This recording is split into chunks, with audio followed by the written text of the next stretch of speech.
posé deux questions. La première, c'est que, oui, j'ai dit que la plupart de la diaspora vient avec des idées, pas des projets. Je le dis en connaissance de cause parce que je pourrais vous dire, il y a plus de 20-30 personnes qui sont venues vers moi, sachant que j'ai travaillé dans les institutions. J'ai même un projet dans mon sac ici, une idée de projet, mais encore c'est des idées.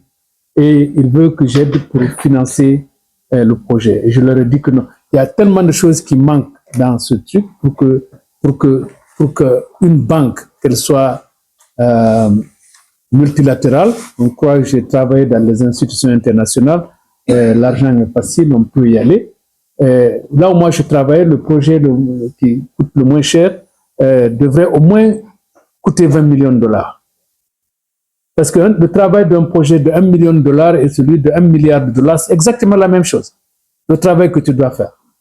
Donc, ces institutions, ça coûte de l'argent pour recruter les gens et pour les mettre. Donc, les idées, elles sont là, elles sont bonnes.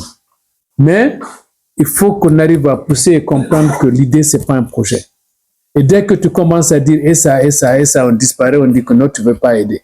Parce qu'on estime que cette idée-là, elle est bancable. Non, c'est sûr, si tu fais ça, si tu vends de la glace, ça va marcher pendant la saison sèche.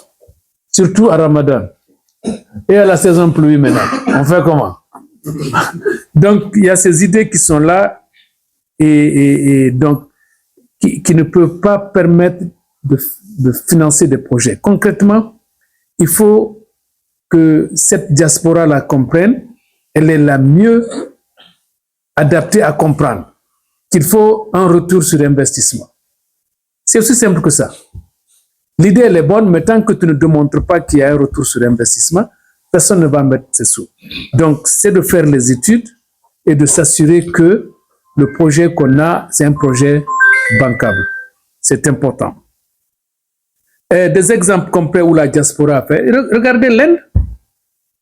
L'Inde, c'est le pays où l'administration est la plus compliquée sur la terre. Là, vous avez les petits villages, à chaque niveau, il y a quelque chose.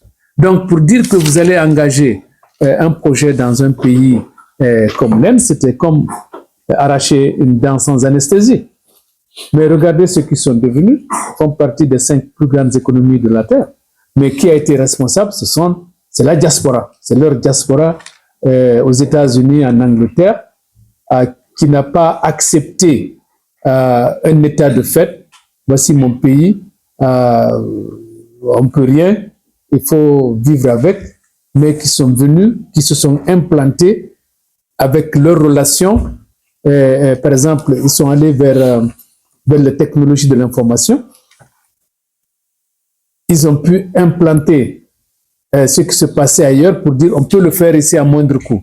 Ils sont arrivés à convaincre. On peut faire la même chose. Même si l'écosystème n'est pas adapté, on peut quand même aller fort. On force l'écosystème, on crée l'écosystème. Les banques que nous avons, c'est des banques commerciales. Ce n'est pas des banques de l'État. C'est des banques. Quand la banque voit une opportunité, elle tombe dessus. Elle prend tout de suite. Mais il faut qu'elle voie l'opportunité. Donc, les banques qui sont là, qui fournissent les ressources, ainsi de suite, c'est des banques privées qui cherchent à augmenter leur portefeuille, à gagner beaucoup plus d'argent. Donc, il